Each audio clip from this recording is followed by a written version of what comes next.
محترم پوښتنه کړې ده، وایي د پښتورګو د درد څخه په عذاب یم. د پښتورګو یا د ګردوکانو د درد لپاره لنډ علاج.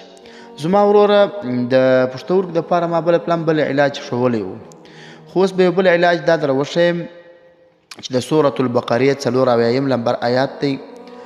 أعوذ بالله من الشيطان الرجيم بسم الله الرحمن الرحيم وإن من الحجارة لما يتفجر منه الأنهار وإن منها لما يشقق فيخرج منه الماء وإن منها لما يهبط من خشية الله وما الله بغافل عما تعملون. دغه آیات کریمه دا دی هر سهار یو څل یوشواره پر اوبو باندې وایي، پر یو غټ بوتل اوبو باندې بیا دې څکي. تر هغه وخته دې نه پسې پرېږدي چې تر څو تفې تیار سوی نه وي. که د الله رب ذوالجلال فضل و جوړ او روغ بسي، که د الله پاک احسان و. تاسو یې تجربه کوئ، زموږ د تجرباتو څخه خو یوه دغه هم